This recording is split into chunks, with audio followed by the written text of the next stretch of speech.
What is up, guys? Welcome back to the channel. I've been waiting for this day for quite some time. I finally have a little bit of time to throw some tires on the truck. So I've had these sitting in the shop for probably a few weeks. They've been sitting there yelling at me, trying to get me to put them on the truck. So that's what we're gonna do today. Let's go check them out. Also, I don't have a tire machine. So what I'm actually gonna do is make a little tool for the press so that I can de-bead the tires from the wheels. You guys remember when I first bought this thing, I put a tube in one of these tires. I had a hell of a time getting that bead busted free. So I'm gonna make a little tool to kind of sit inside, kind of hopefully slide down inside that bead on the press and pop those beads free. So here's the tires. You guys are probably gonna ask me why I got some wood in there. When they shipped these things, they had them squished all the way like pancakes sandwiched together. They were all deformed. You can see this one's still kind of deformed a little bit.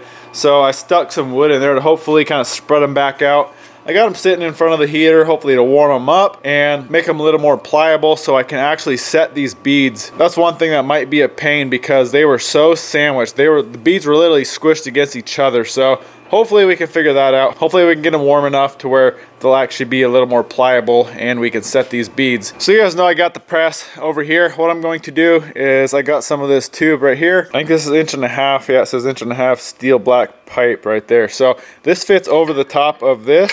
What I'm going to do is weld a nut with a hole in it, put a bolt in it to hold it in place, and then I'm going to take a plate, kind of round it to kind of conform to a wheel and kind of bevel that edge as well, and that should be able to get down inside of a bead and pop it free. So let's build this tool up and we'll rip these tires off, see if we can't get the new ones on.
All right, we got one of the tires off. We got our tool ready. I don't know if it's gonna work, but I do know it's not gonna fall apart. This thing's just a little bit overkill, but anyways, we got, if you're wondering what the noise is, I got my big heater, kind of trying to heat up these tires.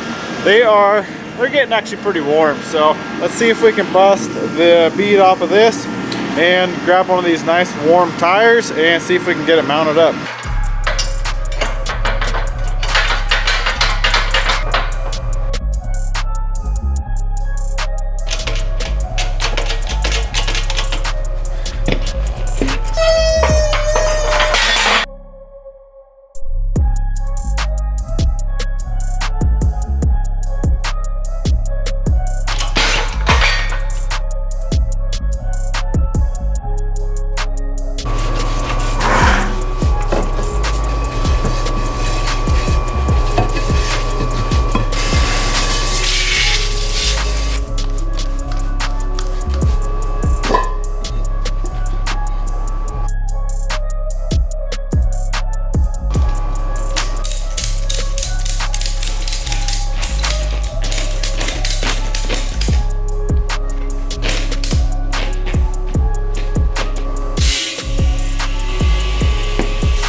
All right, we got the first one mounted up. So the tool for debeating it actually worked pretty good. Didn't have any issues with that really. I tried to do on the back side. I had to kind of spin it around a couple times, but tire is on and looking really good. These do look a little bit narrower. They're the same size, but once they're pumped up, they do look a little bit narrower. But the good thing is these are DOT tires, so they're gonna be a lot nicer on the road. So I also did pick up spacers. If you remember, the guy used some washers to space the front out to clear the coil springs. So we're gonna get rid of that. These are, I believe these were 5/8 thick, and we're just going to throw those on, get them spaced out a little bit away from the coil springs, and we should be good to go. So let's get this one on, and then we gotta bust out 3 more.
All right, we got it on the ground. We got the front 2 on.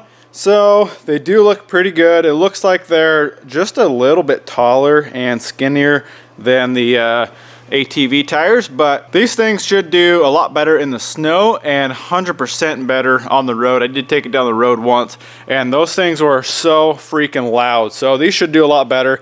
Anyways, let's bust out the rear 2, and then we'll go for a drive, see how they kind of compare. I know I haven't shown you guys on the road how loud the old tires were, but you can take my word for it, they were freaking loud.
There we go, all 4 tires are on and looking good. I am going to throw the muffler back on so it's not so obnoxious, and let's go drive it on the field a little bit, see how it does in the snow, and then we'll hit the road, go for a little road drive and see how it does.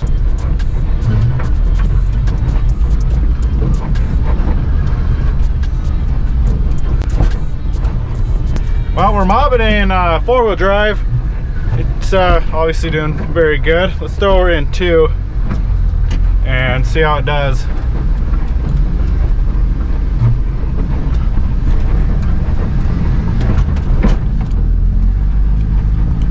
And it's actually moving. Before, when I had the old tires on, I could barely even go in this, what, 2 inches of snow in 2-wheel drive. It would just sit there and spin. So these definitely grip up a little better in the snow. Let's go over here in the hills, this little hill anyway, do some bushwhacking.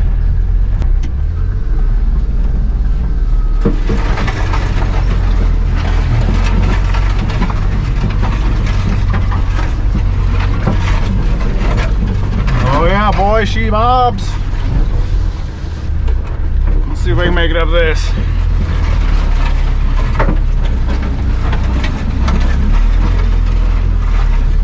Oh yeah, with ease. Oh, all right.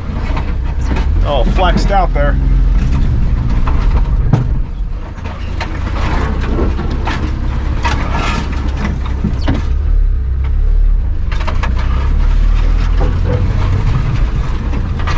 There we go.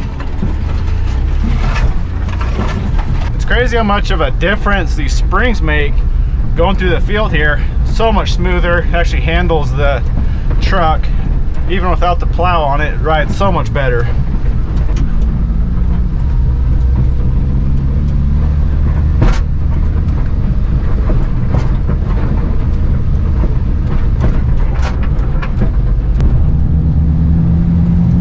Alright, we're out mobbing and tires are definitely still loud, but not nearly as bad as they were before. It actually kind of drives smooth, but this thing definitely needs some attention to maybe the carburetor still. I am floored right now, and it really doesn't want to accelerate past like 40. That's kilometers. 4th gear right now, fully pinned, and it's barely holding speed, so it's not smoking or anything weird. You can see, I don't know what's going on. Something is still a little funky with it. These tires definitely do a lot better on the ice and snow. It was literally worthless before, and I'm in 2-wheel drive right now, and I could actually move. Before you couldn't even move, it would just sit there and spin.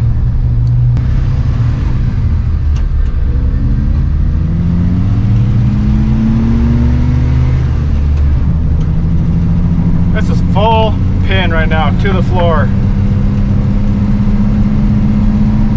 Maybe it needs valves adjusted or something. It won't even pull forth. I'm losing speed right now. I'm on this little tiny hill. But hey, we're running, we're on the road, we're having fun. Can't complain with that. Oh yeah, there we go. Some speed going down. Oh, that was 3rd. There's 5th. It's a little, takes a little bit to get used to shifting with the left hand.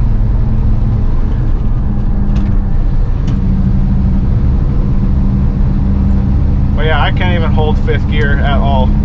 It is just losing speed. 4th, pretty much flat right here. I guess I can gain a little bit of speed.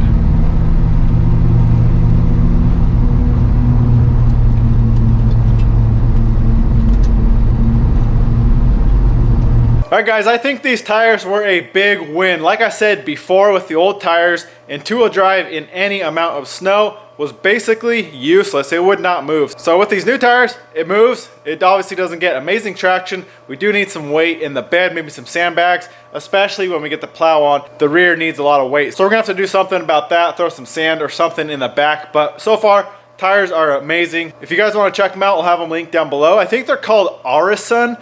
They're very cheap. I think they're right around 250 bucks for the entire set, which is really cheap. That's the main reason I bought them. They look good, they ride good, and so far the traction is great. Now, as you saw when we were out on the road, this thing's still lacking in power, and it still kind of smells rich. It's not smoking at all, so that is very good. I know this motor should run really good because it's got amazing compression. It's got 185 pounds on all 3 cylinders, dead even, so should run really good once we get, I think, carburetor issues, maybe choke issues. I'm not really sure yet. It could be valve clearance too, so I want to dive in and check all the valve clearances. I would do it right now, but we got something to do in the shop. So I don't know why, for some reason, I get asked all the time what kind of air compressor I use. This is what I've been using for the last like 7 or 8 years. It's a Cobalt 60 gallon. Has been working fine, but I've noticed when sandblasting, I gotta always take breaks and wait for it to catch up. So I picked up a new, this is an 80 gallon, and it's got a 5 horsepower motor. I think that one was like 1.5 or 2, so more than double the horsepower of the motor and 20 more gallons of air. So this definitely should help out with sandblasting. That's the main reason I bought it, because when I'm sandblasting, it takes forever because I have to keep stopping and letting this thing catch up. I actually have to run to town. This compressor is set up on a 20 amp breaker. Ingersoll Rand, the brand of this compressor, says I should run a 40 amp, even though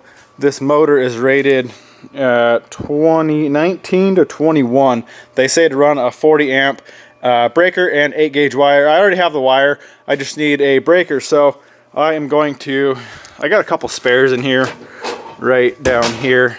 I'm gonna probably pop that one out, throw a 40 amp double post in there. This is what it's on right now, just a smaller 20 amp. So we can, I'll probably just leave that there, but swap this one out for a 40. That's a 30, but this one is not being used. So we got space. So I'm gonna run to town, grab that breaker. I'll probably just, it's so much easier to pull this thing off, this whole piece of plywood right here, pull it off, put a new outlet in, and run the new wire right up to the box.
All right, we are hooked up, plugged in, ready to go. So compressor is about where I want it. I may move it around a little bit. I'm gonna have to do something with my filters and my desiccant dryer back there.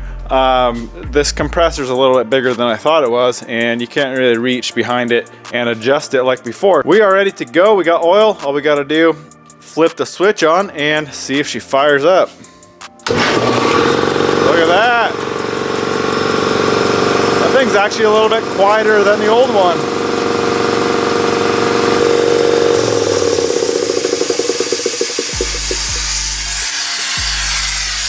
Oh, that thing was, drain was open. I was wondering what was leaking. Well, we are working, so I do have to run tomorrow. It's getting late. Run tomorrow, get an adapter for that. This is what I had on the old compressor, and it's a lot bigger ball valve, so we're gonna have to do that. And like I said, do something with the filters, get those relocated somewhere. I might have to lengthen that line there and kind of bring it, maybe, I might bring it up here. I might actually move that and kind of set the filters up there. But we gotta wait till tomorrow when the stores open back up. But either way, we are installed and we are working. Well, I'm wrapping up here, guys. Compressor should be a lot nicer in the shop. Honestly, somehow that thing is quieter than the old one, and that new compressor is a 5 horse. The older one was like, I think, 1.5 horses. So happy it's quiet, happy it works, happy all the wiring works. Also happy with the new tires. They are hooking up really good in the snow, riding a lot better. One of these days, one of these videos, we're gonna have to get this thing running better. Like I said, it's kind of low on power, so we got to figure that out. I kind of have a feeling it is valve, so we got to go through adjust the valves, make sure those are in spec. If not, maybe it's a carburetor. I know we already did rebuild it, but maybe something still is a little funky in the carb. Well, that's a wrap, guys. I really hope you enjoyed the video. Go smash that thumbs up button, comment, subscribe. We'll see you in the next one.